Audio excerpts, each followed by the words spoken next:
Assalamualaikum warahmatullahi wabarakatuh. Halo teman-teman semuanya, selamat siang. Kenalin, aku Iki dan di sini aku bersama Debian Geng akan menjelaskan mengenai algoritma HRRN atau Highest Response Ratio Next. Nah, teman-teman, di sini aku nggak sendirian loh, melainkan bersama Debian Geng yang diantaranya ada Ahmad Fuad Mubarok, kemudian ada Ananda Alia, Halo semuanya. Fatur Rahman, Muhammad Zaki, Halo guys. Muhammad Ihsan Ansori, Hai semuanya. Muhammad Yasir Royan, Halo dan semuanya. Raden Hamizan Rizky Kusuma. Teman-teman, bayangkan sekarang kita sedang berada di kantin kampus. Di antrian pertama itu ada orang yang sedang memesan nasi goreng spesial. Kemudian di antrian kedua ada orang yang sedang memesan mie instan dan kita berada di antrian ketiga. Kalau pesanan diberikan sesuai dengan urutan orang yang datang, maka orang yang memesan mie instan mau tidak mau harus menunggu pesanan nasi goreng spesial itu selesai terlebih dahulu kan. Maka dari itu, algoritma HRRN ada untuk menyelesaikan masalah tersebut. Begitupun dalam sistem operasi, di mana CPU harus memilih mana aplikasi yang harus jalan terlebih dahulu. Maka dari itu, langsung saja kita bahas mengenai apa itu algoritma High Response Ratio Next. Halo semuanya, pada kesempatan kali ini saya akan melanjutkan dan membahas lebih detail lagi salah satu penjadwalan CPU yaitu Highest Response Ratio Next atau bisa disingkat juga HRRN. Ini adalah salah satu penjadwalan CPU yang paling optimal dan banyak digunakan. Algoritma HRRN ini termasuk dalam kategori non-preemptive scheduling. Artinya ketika suatu proses sudah mendapatkan giliran CPU, maka proses tersebut akan dijalankan hingga selesai tanpa bisa diganggu oleh proses lain. Nah, HRRN ini merupakan pengembangan dari algoritma Shortest Job First atau bisa disingkat juga SJF dan sama-sama bersifat non-preemptive. Bedanya, algoritma ini tidak hanya mempertimbangkan lama waktu eksekusi proses, tapi juga memperhatikan beberapa lama proses tersebut sudah menunggu. Dengan kata lain, strategi penjadwalan HRRN ini memberikan prioritas berdasarkan fungsi dari waktu layanan atau bisa disebut juga burst time dan juga waktu tunggu atau bisa disebut juga waiting time suatu proses. Nah, begitu suatu proses mendapatkan CPU, maka proses itu akan dijalankan sampai selesai. Nah, pendekatan ini tuh dibuat agar sistem bisa berjalan lebih adil sehingga proses yang menunggu lebih lama tidak terus-menerus tertunda. Nah, rumus prioritas atau yang disebut juga respon rasio ini dalam algoritma ini, maksudnya itu respon rasio dihasilkan oleh waiting time ditambah burst time. Nah, setelah itu dijumlahkan, dibagi lagi dengan burst time. Nah, apa sih itu waiting time dan burst time? Waiting time itu adalah waktu tunggu proses, dan kalau burst time ini itu adalah waktu layanan atau waktu eksekusi proses. Nah, semakin besar nilai respon rasio, maka semakin tinggi juga prioritas proses tersebut untuk dijalankan berikutnya. Nah, dengan cara ini, proses yang sudah menunggu lama akan mendapatkan kesempatan lebih besar tanpa harus mengabaikan proses-proses dengan eksekusi yang singkat. Tuh, pas. Nah, algoritma ini tuh punya dua sifat, yaitu non-preemptive dan prioritas dinamis. Nah, apa sih itu non-preemptive? Itu tuh adalah jika sebuah proses sudah mendapatkan alokasi CPU. Nah, maka proses itu tidak bisa dihentikan sebelum selesai dieksekusi. Artinya, CPU akan tetap memproses sampai tugas tersebut benar-benar selesai.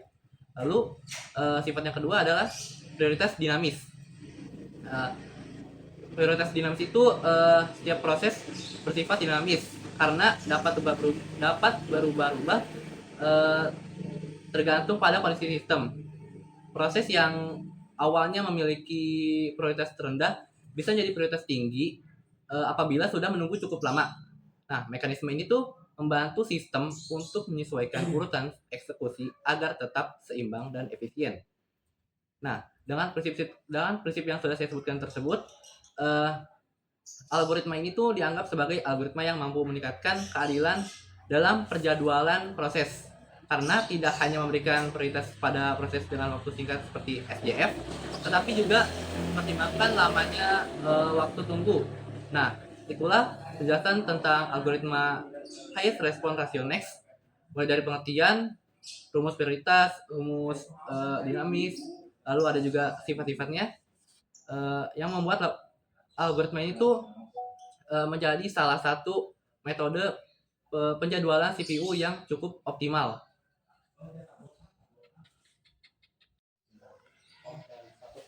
HRRN ini memiliki sejumlah karakteristik. Yang pertama itu dia itu non preemptif atau dia itu tidak bisa cut.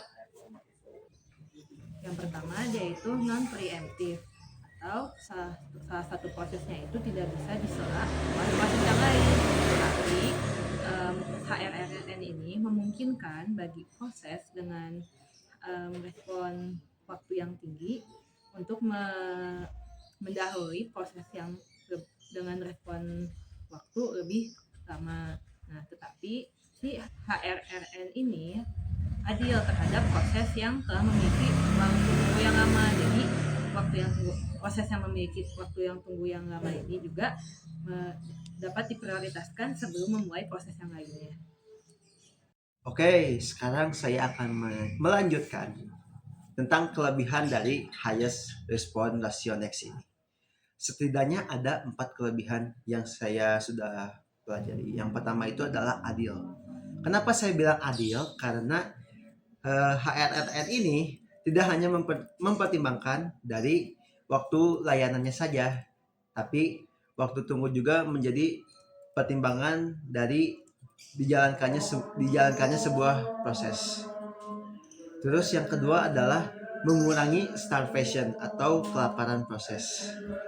Jadi dengan menambahkannya waktu tunggu dalam perhitungan prioritas, HRRN ini menjadi sebuah solusi dari algoritma SJF yang bisa mengurangi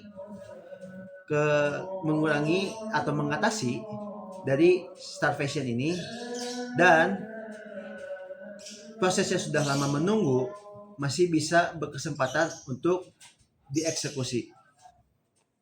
Yang ketiga adalah optimal untuk beragam proses.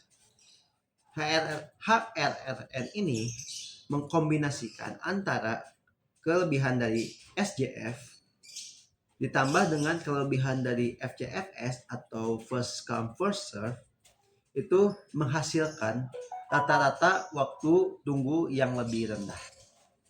Lalu yang keempat adalah prioritas dinamis, yang dimana nilai rasio respon akan selalu berubah ketika bertambahnya waktu tunggu, sehingga lebih responsif terhadap kondisi antrian.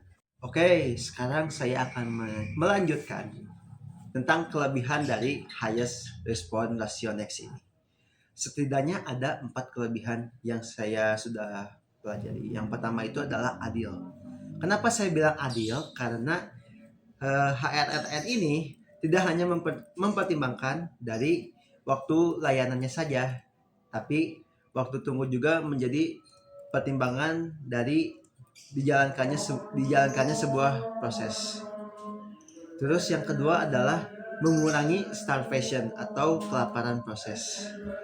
Jadi dengan menambahkannya waktu tunggu dalam perhitungan prioritas, HRRN ini menjadi sebuah solusi dari algoritma SJF yang bisa mengurangi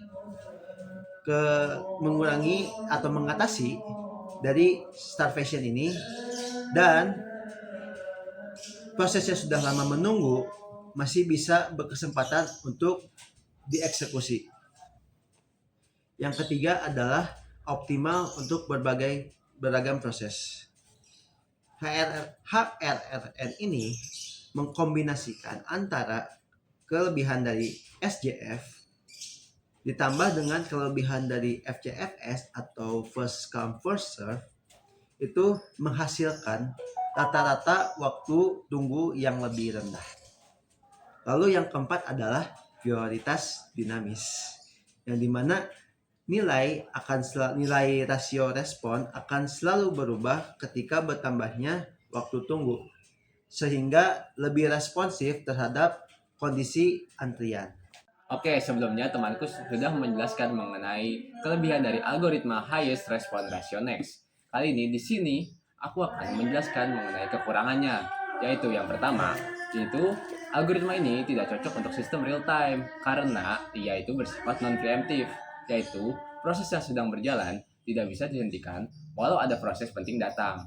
Lalu yang kedua, perhitungannya rumit karena dia ini harus menghitung respon rasio setiap kali waktu berjalan, sehingga dia ini butuh perhitungan yang lebih banyak.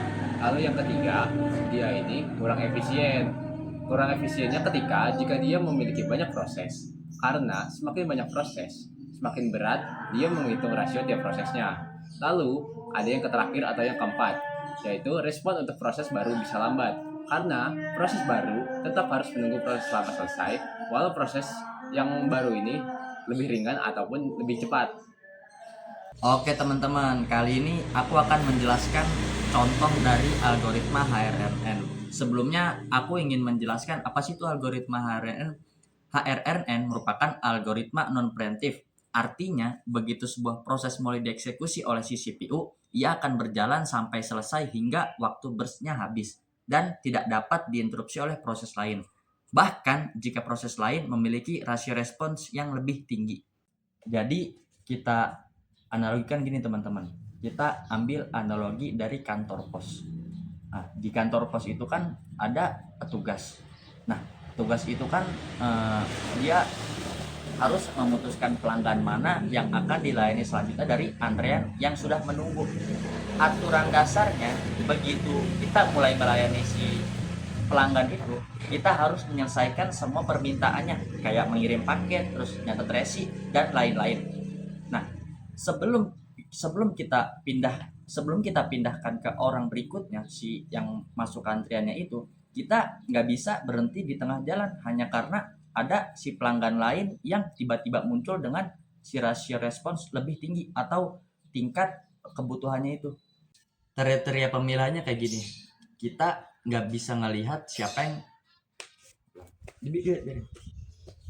kriteria pemilihannya kayak gini, kita tidak hanya melihat siapa yang datang duluan atau siapa yang punya urusan paling sebentar, karena kita menggunakan formula rasio respons.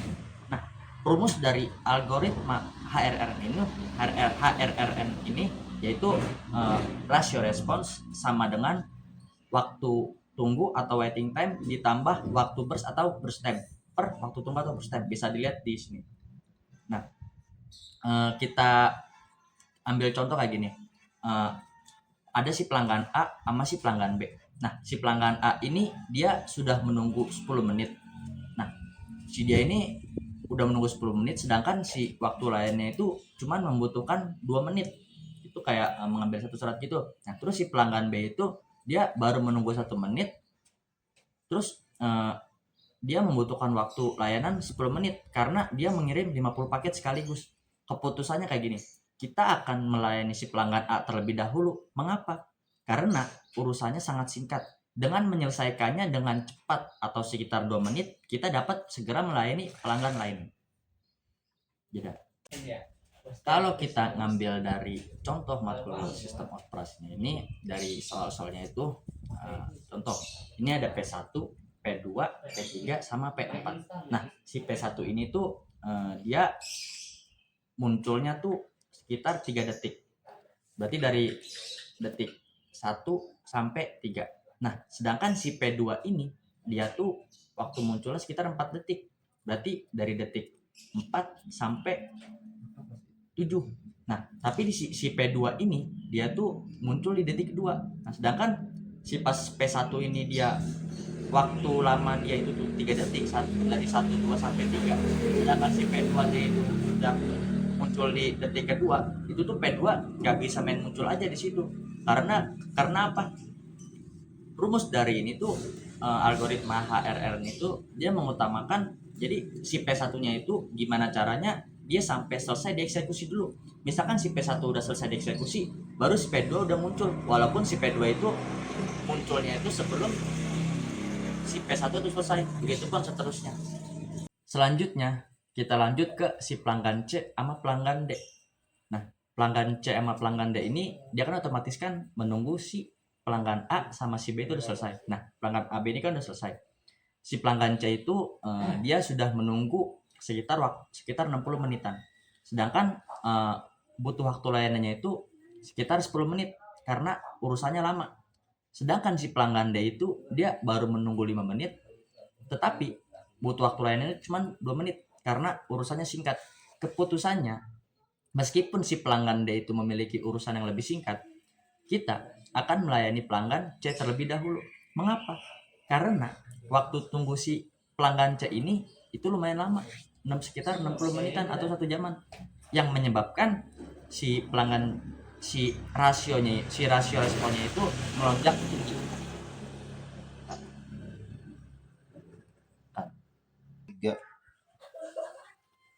HRRN memastikan bahwa pelanggan yang sudah menunggu lama ia akan mendapatkan prioritas. Tapi balik lagi, siapa yang datang duluan dan yang mempunyai kepentingannya itu, karena dia itu mempunyai rasio respons yang lebih tinggi. HRRN intinya oke. Udah diam dulu. Udah. Nggak usah dijawab, udah. Jangan. Jangan. Inti analoginya gini. HRRN adalah algoritma yang mencoba bersikap adil. Ia suka menyelesaikan urusan kecil dengan cepat atau memperbaiki peropat, tetapi ia tidak akan pernah melupakan dan mengabaikan urusan besar yang sudah menunggu terlalu lama. Semakin lama urusan itu tertunda, maka si rasio responnya itu akan terus meningkat. Dan pada akhirnya ia pasti akan mendapatkan gilirannya. Begitu juga sama seperti halnya dengan kantor pos. Kita ingin melayani pelanggan dengan efisien, tetapi kita juga tidak mau ada pelanggan yang sampai menunggu lama. Don,